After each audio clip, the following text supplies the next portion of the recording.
Is we'll start off. I just want to give you a little blurb about kind of who I am, who PWHT is, where we're coming from. And then we'll get into the question of how do you become more explosive through off-ice training. I'll do like a quick little pitch for us at the end. And then we'll go through a Q&A. And I'm thinking maybe 35, 40 minutes of a presentation and then maybe 20, 25 minutes of questions or however long we have questions for.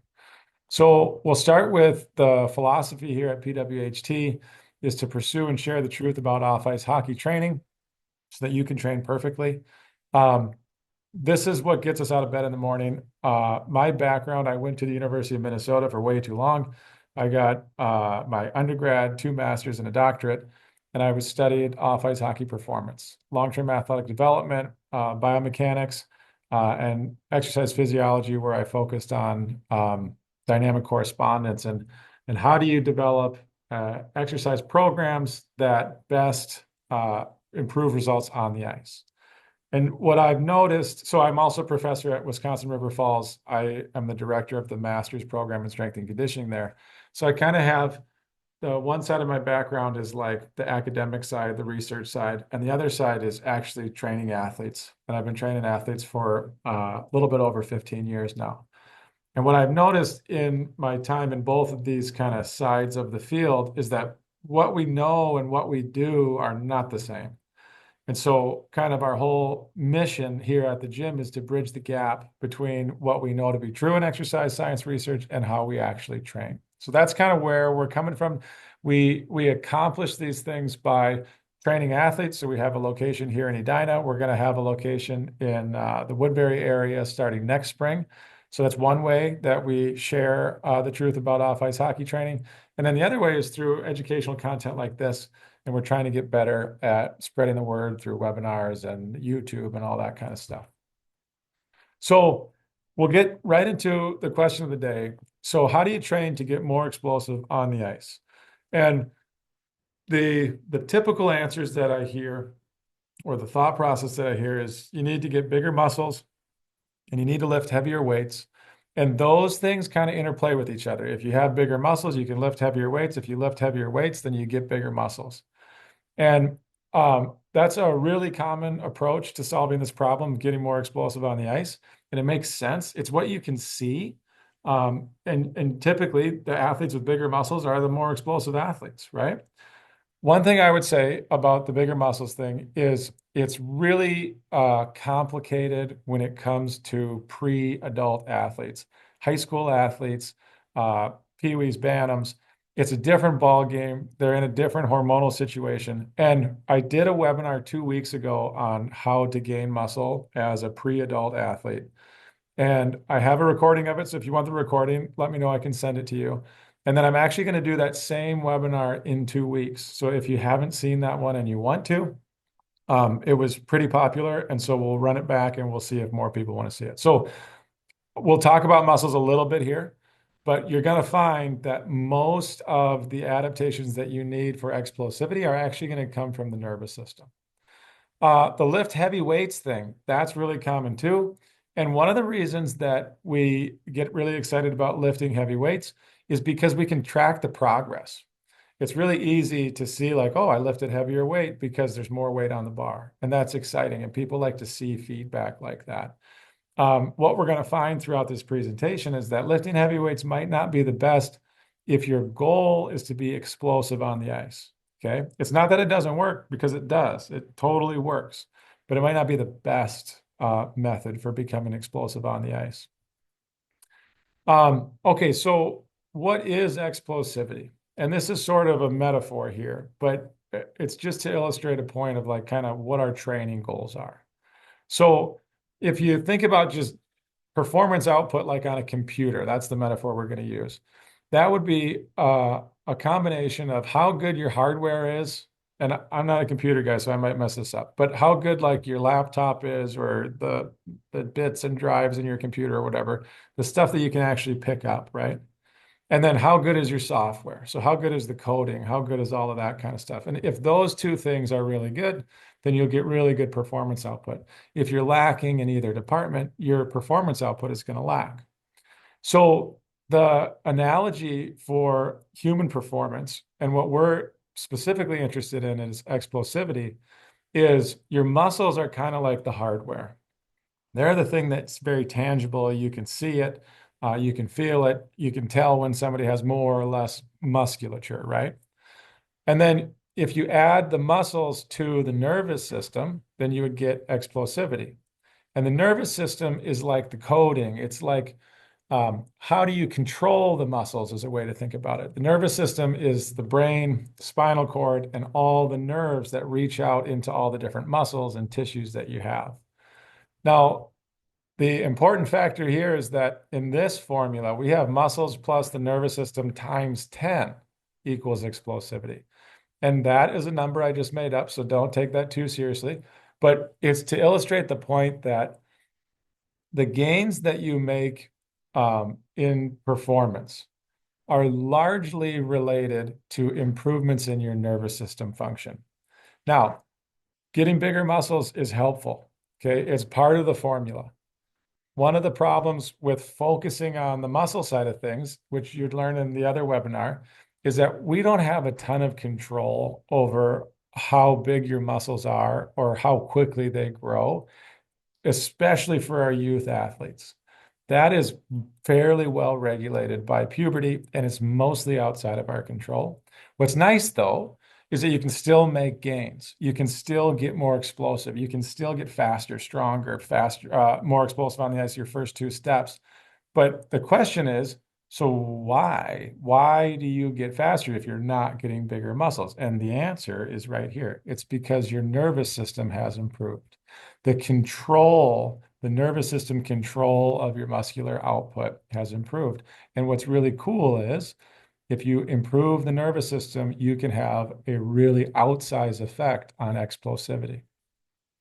Okay, so what is the nervous system? We talked about how it's your brain, it's your spinal cord, it's all the nerves that reach out to all the tissues in your body. And it controls all the aspects of movement from simple to complex. And the simpler the movement, the less taxing that is on your nervous system. And the more complicated the movement, the more taxing it is on your nervous system. And I like the example of like when a baby is learning how to stand. So you'll see baby crawls, pulls himself up on something, and then when they let go, what you'll see is you'll see this like wobble back and forth. And the wobbling back and forth, the baby's standing there on their feet, and then they start to tip forward. And they start to tip forward. And when they start to tip forward, their nervous system is not very well developed. And so there's a lag. And it's like it takes too long for the baby to realize, I've got to turn the muscles on to pull me back this way, right? So there's a lag and they pull back, but they don't pull back perfectly because the nervous system's not very good. It's not controlling the muscles very well. And they overshoot. And then there's a lag before the baby realizes that they need to pull back the other way. And so they wobble back and forth, and eventually fall. But what's really cool and really interesting, and I was a total nerd about this when I was watching my daughters learn to walk, is the nervous system adapts really quickly. So down the second point here is that it's very plastic and adaptable. And if you watch that baby fall and then try to stand again, the lag time is less almost immediately. Now, that's not like they're perfect, but they improve, right? So that, standing as far as human accomplishments is, it's not super complicated. But at that point in development, it's the next step. But you can extrapolate that out to taking a snapshot with deception, right? Way more complicated movement.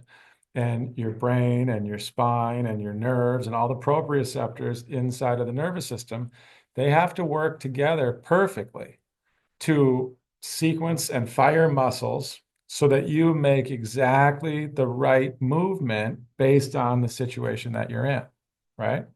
So that hopefully that example sort of illustrates like what the nervous system is. Now, here's the catch with the nervous system is there's really limited transferability. So the best example I have of this is there was a study where they had people walk on slack lines and they had people walk on balance beams. And so both are tests of balance. Um, and a slack line, most people would say that's more complicated, right? It's more difficult to walk on a slack line because it's really bouncy and it's a lot thinner, and it's just harder, right? And a balance beam, I think most people are familiar with. So they had two groups and they tested them pre on how good they were at walking down the balance beam and how good they were at the slack line. And then one group just practiced on the slack line, and one group just practiced on the balance beam. And the researchers thought that because the slack line is harder, it will make them better at the slack line and better at the balance beam. And the balance beam is easier, so you get better at the balance beam, but not the slack line. And what they found was the slack line group got better at the slack line, and the balance beam group got better at the balance beam, but there was no crossover. Okay. That was very surprising to the researchers.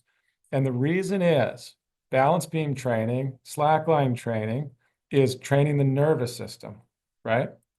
And the nervous system adapts very specifically to the movement patterns, to the forces, the velocities, to the perturbations, to everything about that environment and the demands placed on the system.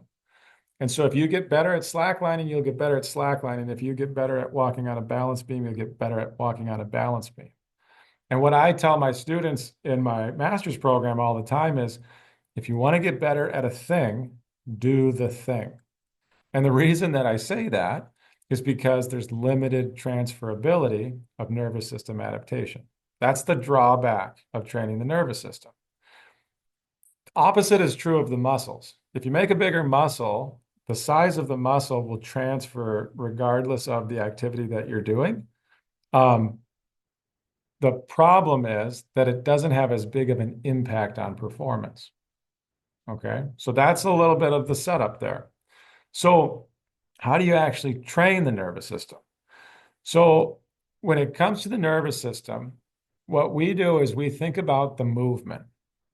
We think about the characteristics of the movement. We try to quantify the movement because the way that your body moves is completely controlled by the nervous system. And we know that the nervous system doesn't transfer very well. And so what we have to do, we have to create exercises that mimic everything about the movement that you want to get better at that aren't that movement, right? So that would be, and I'll show you examples of exercises if this seems too abstract. But what we do is we analyze like hockey skating. That's our primary analysis. We're going to analyze all the movements, especially at the hip of hockey skating. And then we're going to design exercises that look just like those movements, right? And I'll show you some of those in a few minutes. What I studied when I was working on my doctorate was dynamic correspondence. And dynamic correspondence is, like I said before, it's looking at how well will this exercise transfer to my performance. If I get 5% better at the exercise, do I get 5% better at the performance, 0% better at the performance, or minus 5% better at the performance, right? And it's hard to measure and all that kind of thing, but theoretically, this is the idea. And I said earlier that all training works, okay? We're not arguing about if, traditional squatting will make you stronger. We're not arguing about if traditional squatting will make you faster. It will. It will.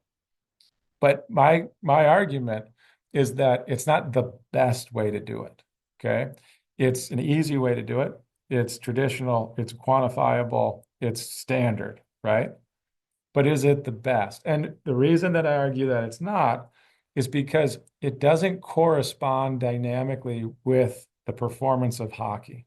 So when we look at hockey, what we do is we break down the movement patterns, which we'll talk about. The ARE movement pattern, that term was coined by Jack Blatherwick, who's one of my biggest mentors, and he would be furious with me that I brought him up in this. But the ARE pattern at the hip, I'll show you that in a few slides, is the pattern that we look at the most. And then we look at the force velocity relationship. And the force velocity relationship is how heavy and how fast, right? So how much resistance do you need to overcome in your sport? And how fast do you need to move in your sport? And in hockey, if you look at how heavy on a relative scale, so relative to how much weight you could possibly move, hockey is a very lightweight sport. You just need to move your body weight for the most part. There are times when you're going to have physical contact. You got to push people around, that kind of thing. But for the most part, it's a low force sport.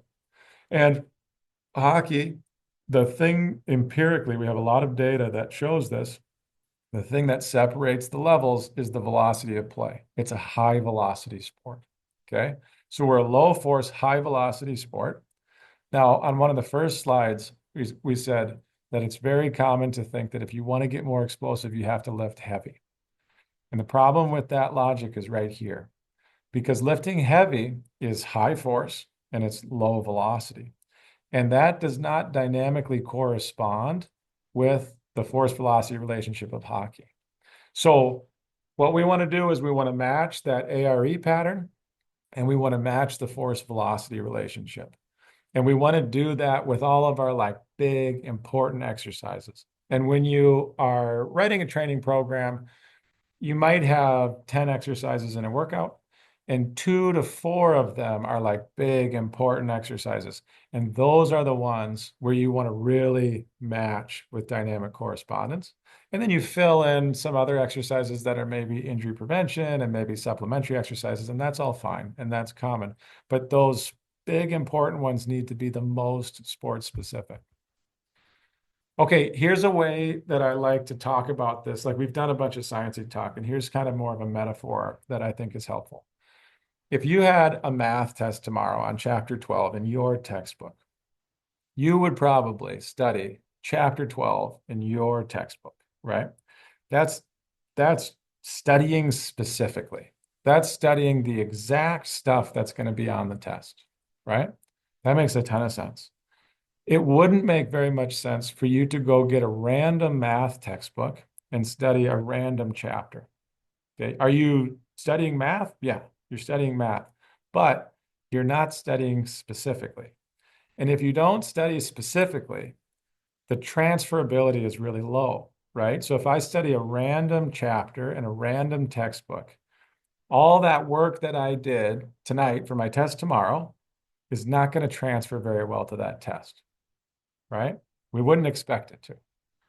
The same thing is true when it comes to training. If you go and you do traditional training and you squat and you deadlift and you clean and you bench and all that kind of stuff, is it training? It's training.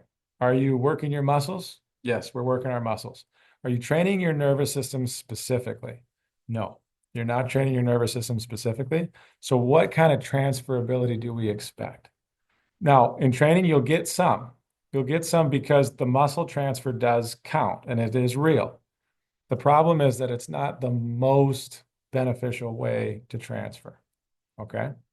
So that's kind of how I think about the specificity transferability thing. And sometimes people use transfer of training or transferability as the same sort of term as dynamic correspondence. Okay, so one of the questions that I get is, all right, well, what is hockey specific training? And it's hard to describe. And I kind of took a stab at it by talking about the ARE pattern and the force velocity and all that kind of stuff. And so what I'm going to do is show you some visuals of exercises that we use that are hockey specific. And at our gym, we you might have picked up on, we don't squat or bench or deadlift or clean. We don't do any real traditional barbell lifts. Instead, about 85% of the exercises that we do, we've just designed in-house over like the last 15 years. And what we do is we start with what we call a hockey problem, right? So this is a sort of an anatomical representation of the hockey problem that is accelerating on ice from a standstill. And so what you see is that the hip is going to abduct, so it moves to the side. It's going to rotate, and it actually rotates in, and then it rotates out, so internally and then externally. And then that hip straightens out and it extends. And the ARE pattern is abduction, rotation, internal, external, and then extension. So that's from Jack Blatherwick, right? That's his term. So what we do is we design exercises where we get that ARE pattern to repeat in varying ways, right? Because one thing that a lot of people think without realizing it, it's sort of like an underlying assumption in hockey, is that hockey skaters skate like speed skaters. They skate in straight lines for long periods of time. But if you're paying attention and you're thinking about this while you're watching a hockey game, they almost never do that, right? There's almost uh, never a time where you have like more than 3 or 4 strides that are in the same direction. Hockey is a game of changing directions rapidly, right? So we don't always train the same exact ARE pattern, and I'll show you some videos here in a second. We're trying to train all the different potential variations. And we do that because the nervous system has limited transferability. And so we want to make sure that we hit all the different variations of what you might be doing on the ice, skating forward, skating backwards, transitioning, stopping, all those different things, so that we're covering all of our bases, right? So here's an example. And what you're looking at here is the hip and the ARE pattern that we're using.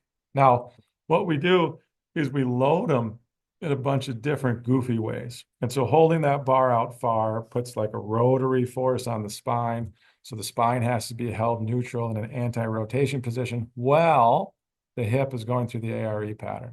So that's like the loading on top of it, right? If I can get it to the next slide. Videos might trip me up. This is one of my favorite exercises of all time. This is an acceleration sled push. And the notes on this one, and it's not exactly the best angle, but the notes on this one are that when you start, your feet are not straight forward. Where's the camera here? Your feet are not straight forward. Your feet are toed out. So you're externally rotated at the hip, which is where you would start if you were in it's like a standstill acceleration position, right? So we go diamond start. And then the knees, what we do is we coach that we want our knees to drive out wide, drive to the outside of these 2 posts. And then if you look at the hips, what we want is no oscillation in the hips. And what that does is it forces the hip musculature to act the same way that it would if you were in acceleration on the ice. But what's cool about this exercise is when you accelerate on the ice, the first 2 or 3 steps are acceleration strides. With this exercise, every stride is acceleration. So we can do 8, 16, 20 reps in a row where every rep is working on acceleration. Usually what we do is we do 4, and then we take a quick break, 4-second break, 4 reps, 4-second break, 4 reps, 4-second break, to mimic some of the patterns that you actually see in hockey. So I'll show that to you one more time. We'll see. You can kind of tell that I'm toed out. I should do a video of that from behind. Not a good thing to be saying in real time on a webinar. Okay, next one here. So this is, the main focus here is the under push. So the main focus is on the leg that is closest to the sled, that's pushing under here.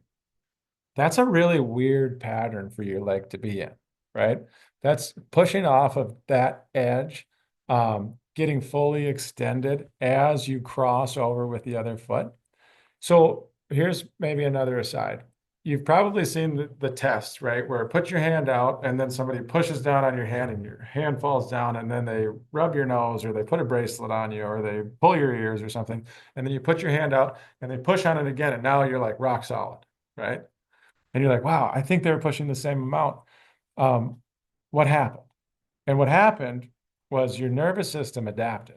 So this is a goofy position to be in, to be resisting a lot of force. And when it's put way out here, that force is pretty high at the shoulder, okay? And so you haven't really practiced this. Most people haven't really practiced putting their arm out and having it get pushed on, right? But one practice rep, and then whatever they do, rub your nose, pull your ears, do whatever, one practice rep, and then they do it again, and you're pretty solid, right? And The only thing that changed there was that your nervous system went from, I've never really been in this position, this is kind of weird, to, I know what I'm doing here, right? That's why we train the exact same positions that you're going to see on the ice, especially the goofy ones.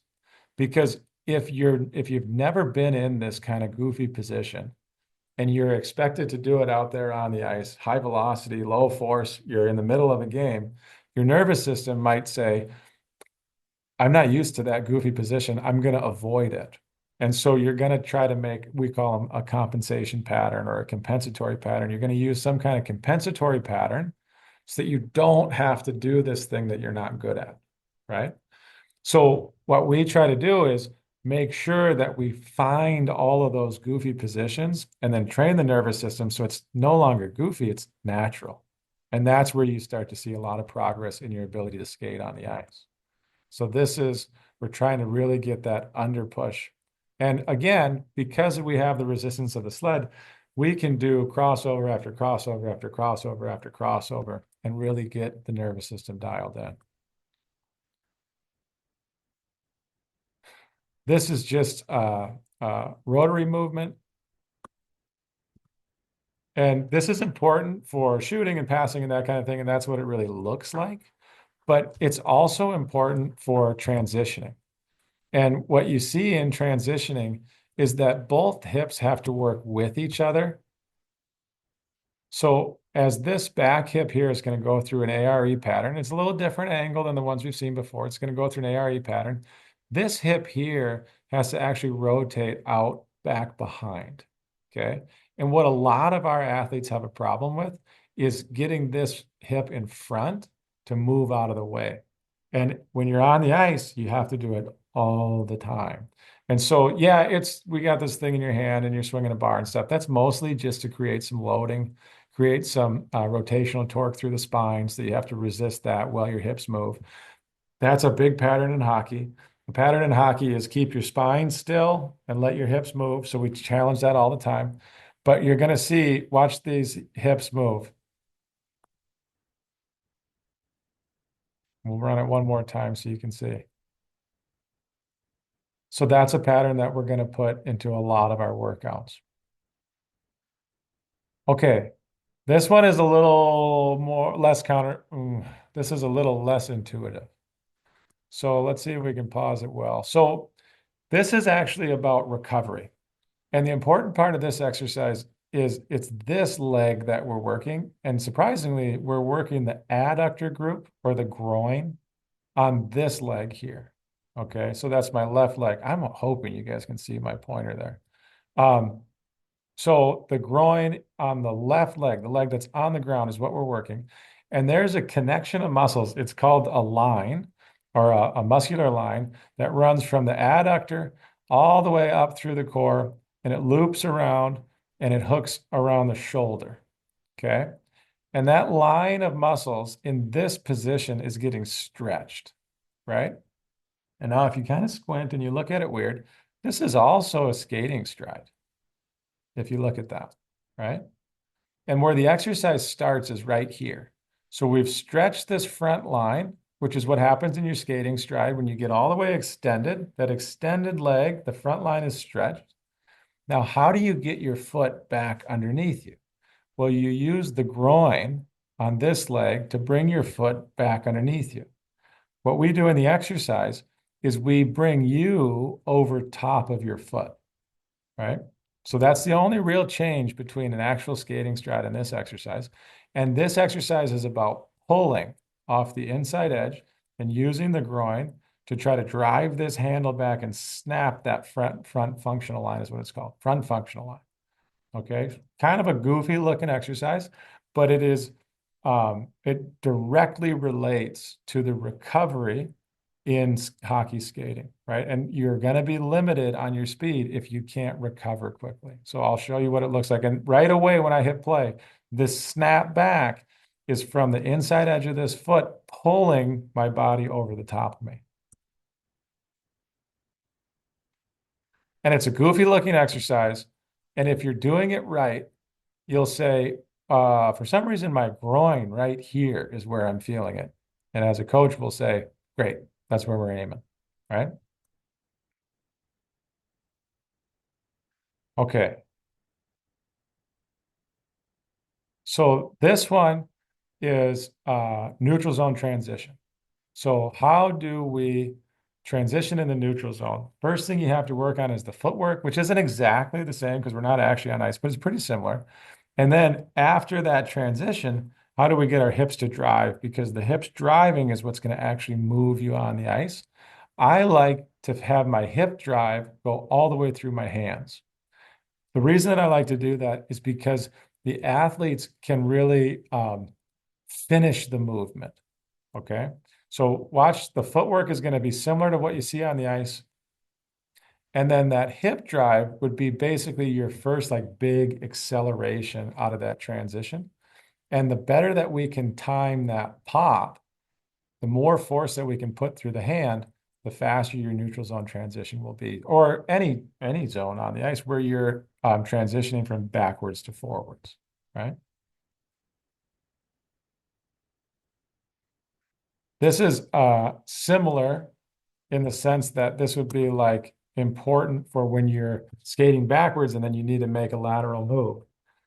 I didn't catch it at exactly the right point there. So we're skating backwards, and then it's not this hip, it's not the right hip, it's the left hip on the backside. The left hip on the backside is responsible for turning my entire body, right? And we have a little, this is a Kaiser machine here, so it's got some resistance through my hand. But the resistance through my hand is actually acting on my left hip. And what you'll see here is the left hip snaps and then my body opens up. And that ability to open up so that you can turn, that would be like if you lost your gap and you got beat and you have to recover. That's an important thing to be able to do on the ice, right? So we're going to work that directly. This is a variation of training the front functional line. So we already saw an exercise similar to this, but we get that front functional line stretched. It gets stretched through the shoulder. And then we're going to try to to draw our body back over top of our foot. So this is about pulling again with the inside edge and the groin in order to work on skating recovery. It's kind of a goofy looking exercise too.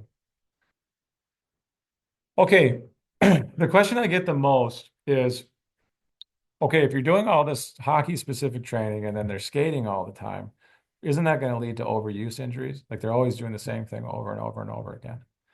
And my counter to that is if you train specifically, if you train with the highest possible transfer, you can get better results and you can train less. And what I would argue is that overuse injuries don't come from, we're doing the same movement over and over again. We do that all the time, right? It's about the total load. Okay. So what I can do by using sport-specific training is I can actually train my athletes less, and then I reduce their total load. And so I reduce their risk for overuse injuries. And we get better results. And we get better results because there's higher transfer, right? So to me, that's the goal. And I tell my athletes this all the time. I want to train you as little as possible. Not a great business model, but I want to train you as little as possible. And I want to give you better results than you would get by training more often. The second piece, and I think that this oftentimes is confused, this mechanism here that I'm about to talk about, people confuse this with an overuse injury. So there is a thing called a conflicted adaptation. And the best example is if I go and I heavy back squat and I do that for 8 weeks, what that's going to do at my hip joint is it's going to increase the stiffness of that joint, which is a positive adaptation for heavy back squat. I'll be able to squat more if my hip joint is stiffer in certain ranges of motion. More rigidity, more stability, I can lift more weight. Okay. Then I go on the ice. And when I'm on the ice, I ask my hips to be really mobile and produce a lot of force in really weird ranges of motion, as we saw in the videos from before, right?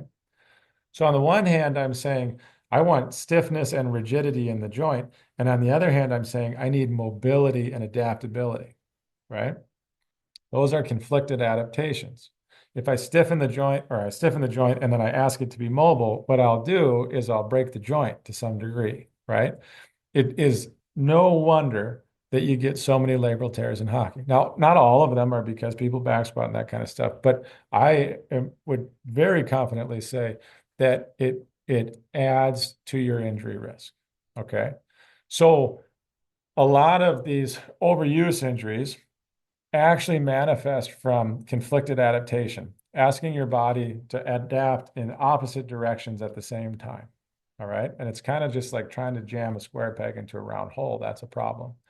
So we can reduce that injury risk as well if our exercises are specific and we're training the nervous system at a high level, our exercises are specific, then the adaptations, all of the adaptations that we get are not going to be in conflict with the performance that we're trying to drive. Okay. So I wrestled with this for a long time. And after, doing it in practice and after looking at the lit and after doing the research on my own, I would actually argue that we're going to get fewer overuse injuries if you train specifically because you can train less often and you eliminate conflicted adaptation. And probably, well, I'll give you some examples here in a second, but my niche in training like higher level players in the NHL and stuff is I typically train players that have a long injury history. And what we talk about is what we need to make sure we're doing is train specifically. And what we really need to make sure we're doing is not doing the things that hurt you. And almost always the things that hurt the athletes are out there in the gym. They're almost never on the ice. That's what I've found in training really high level athletes. Okay, so this overuse injury issue, I think you can help by training specifically because you don't have to train as much. But the most important rule that we have in the gym and the rule that speaks to those overuse injuries is the golden rule. And the golden rule is no more than 8 to 10 exposures in a week and no more than 2 exposures in a day. And an exposure is a game, it's a workout, it's a practice for any sport. It's any time that you're getting together with a group to try to get better at or compete in your sport. So 8 to 10 in a week and no more than 2 in a day. The idea here is that more is not better. And for most hockey people, this means that you feel incredibly handcuffed. And you're like, how am I have 15, 16, 20 exposures in a week. I have to train more. I have to keep up with the Joneses. I have to do more. And you don't. And so this exposure rule is based on Soviet research from their sports schools. Their sports schools, they took 6-year-olds and they monitored them and trained them all the way through their Olympic careers. And then they looked back on the data and they empirically found that 8 to 10 exposures is like the perfect balance. You go over that consistently, you increase your injury risk and you will decrease performance. You go under that consistently, you leave performance adaptation on the table. So 8 to 10 exposures per week, no more than 2 in a day. Your third exposure is going to actually make it so that the gains you would have made for your first 2 are less. Okay. So because of that, because you're restricted in the amount of time that you can train, quality and specificity are like the most important things to look for. And most of your training should be on the ice because that's the most specific thing you can do. And then you can supplement it with off-ice training, off-ice stick handling, stuff like that. But you want even that stuff to be as specific as possible. Okay, yeah, I hear you, but I want to get stronger. And stronger means you bench, squat, deadlift, you do Olympic lifts. And so that's what I'm going to do. Right. And I've heard tons of people say that, I can give them this whole spiel and they're like, yeah, good. I'm going to go lift heavyweight. So I'll see you later. Okay. So here's a story that I always tell. I had 2 kids train with me, really good athletes. They went straight from high school to college, and then both of them played professionally. One of them still playing professionally. And this was like 10 or 12 years ago, I think. They played at UConn and they So it was their freshman year. And at the end of their freshman year in the spring, they tested with their strength coach and they tested bench, squat, all that kind of stuff. And then they came here and they trained all summer, and they were the only two that trained here all summer. The rest of the team, I'm pretty sure it was the rest of the team stayed at UConn and they did traditional lifts, bench, squat, deadlift, that kind of thing. And then in the fall, they went back and they tested. And 2 weeks before they left, they were freaking out because they're like, we haven't been doing any of the stuff. We're going to get tested and we're going to do terrible and it's going to be a big problem. So they went and they tested. And then after they tested, they called me and they're like, testing went great. And so I asked them to send me kind of the numbers. And what happened was they took first and second on all the tests. Okay. And they kind of traded off depending on the test, whatever they were best at. But and they're really good athletes. So let's start with that. They're really good athletes. So they were going to test well no matter what. But here's what was really interesting. So the team stayed back and they did traditional stuff and they got better. But the kids that I trained got even better than the kids that stayed. Okay. Now, that could just be they were really good athletes. They were just the best athletes on the team. But then they did on ice testing. So they did like sprint speed testing, things like that. And the athletes that I trained, their gains like blew the team out of the water. Okay. And the reason for that is we trained really specifically for them to improve on the ice. That's where we cared about the gains, right? Now, the transfer of training works better from complicated to less complicated, right? And so the hockey training stuff is more complicated. And so it works better going in the direction of just simple stuff in the gym. And I say simple because from a mechanical perspective, lifting heavy weights traditionally is much more simple than the complex explosive movements that you have to do on the ice. Okay. If you just train the simple movements that you would do in the gym, the traditional movements, they don't transfer as well upriver. Okay. And that's why we saw this type of difference, which was pretty cool. And these numbers I just made these numbers up. It's more about just seeing the picture here, right? Because I don't remember what the numbers were. I just remember making the graph and being like, whoa, that's crazy. So that's the first thing I would say. Um, and they were freaking out themselves. They were like, man, we have not been doing any of the stuff we were supposed to be doing, and we're going to pay for it here. And they didn't pay for it. And that was the most impressive thing. And it was a big turning point in my career for sure. The second one, this is Jason. Well, he can talk here. Here in town in Minnesota, Zach from Purposeful Hockey Training. He does an unbelievable job, and his aspect is all hockey related, hockey specific. He's extremely smart, making sure that everything's functional. I'm not carrying a ton of load as far as weights go, not heavy squats and all those things, but I feel stronger than I've ever been. I've never felt this good in my whole career, so I'm really excited about it. All the training I did back in Las Vegas was incredible, and that's kind of what you're alluding to now. But it's been nice to have a very specific hockey training, and that's what Zach brings me. So it's been really nice. And again, I feel stronger and better than I have my whole career. So obviously, Jason Zucker, I've been training him for a while. And the reason that I like to play that clip is because he's talking about how, on the one hand, he's not lifting heavy weights, he's not training heavy, which is a way that he used to train, but he does feel stronger than he's ever felt before. And the one of the things about Jason is I met him when he was coming off a year that he had 3 surgeries and he was contemplating retiring. And he didn't want to retire, but he didn't think that his body would hold up. And so we trained really specifically, and we did a lot of rehab stuff too, but we trained really specifically that year. And when he came back, he had the second best year statistically of his career. And that basically saved his career, and he signed $5 million deals year after year since then. And the reason that we were able to kind of put him back together is that we took out all of the conflicted adaptations that were really causing the problem for him in his training. Because playing was never a problem. The problem was the training that he was doing was so non-specific that it was causing these conflicting adaptations and they caught up with him. They don't catch up with you immediately. And the younger you are, the less likely you are to tell that it's happening. But as you get older, as you progress in your career, those things catch up with you.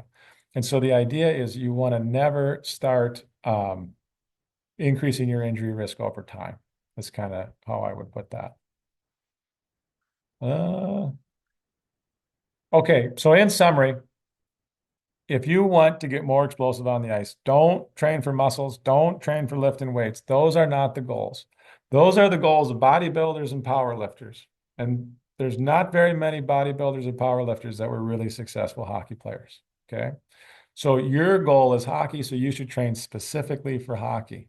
You have a math test on chapter 12. You should study chapter 12 in your textbook, right? The nice thing is that if you train the nervous system, all your other adaptations, your capillary density, the size of your muscles, all the other adaptations will flow from that, right? And they will do that in the best variation possible based on your genetics. Okay.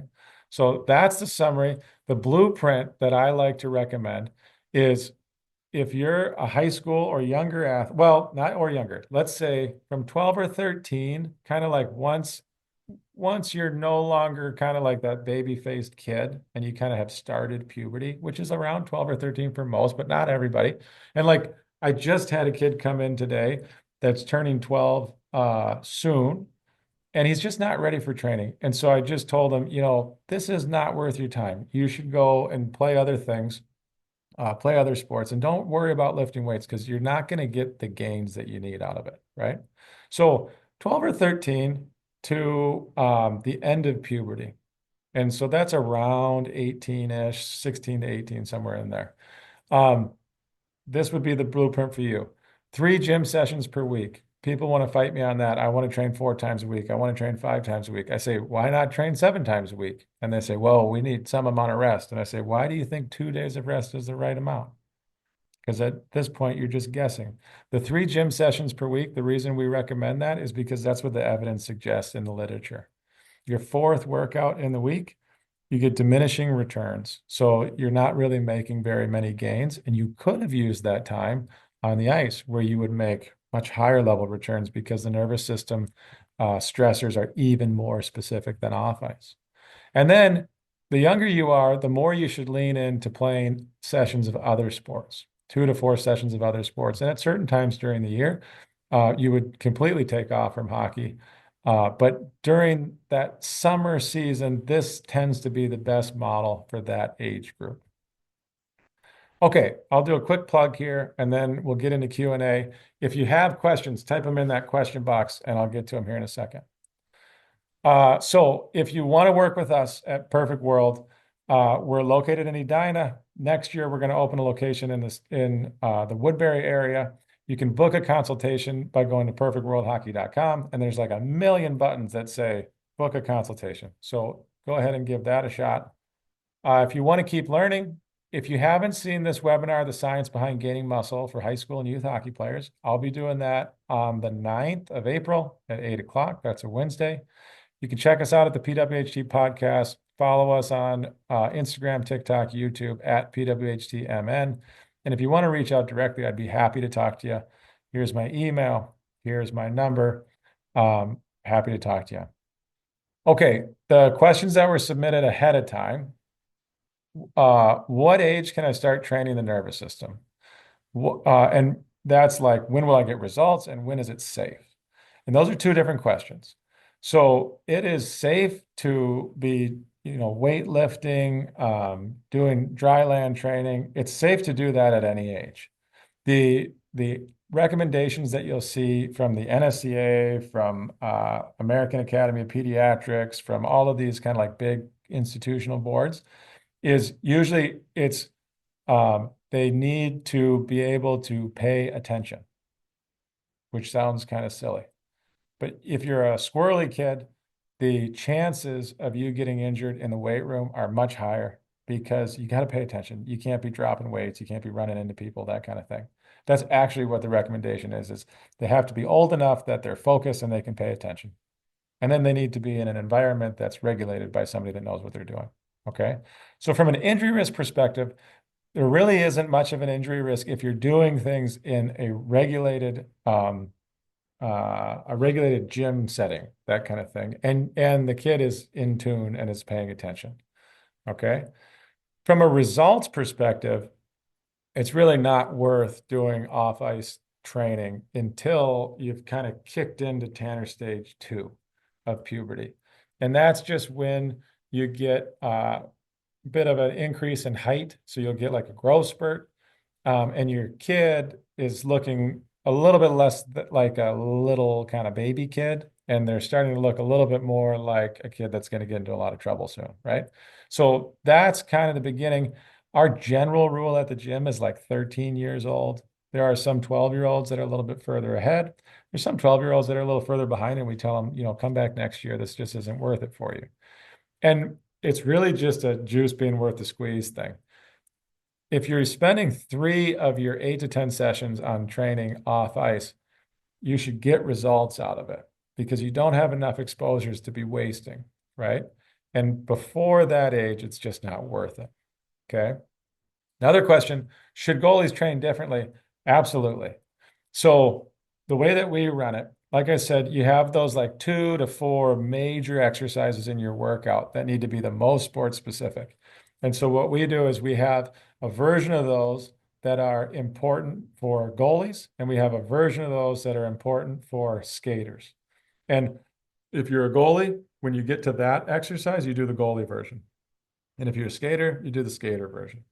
Now, the other exercises, the supplementary stuff, the prehab stuff, those exercises can be pretty similar. There are some changes that we make from goalie to skater because of like really specific injury stuff.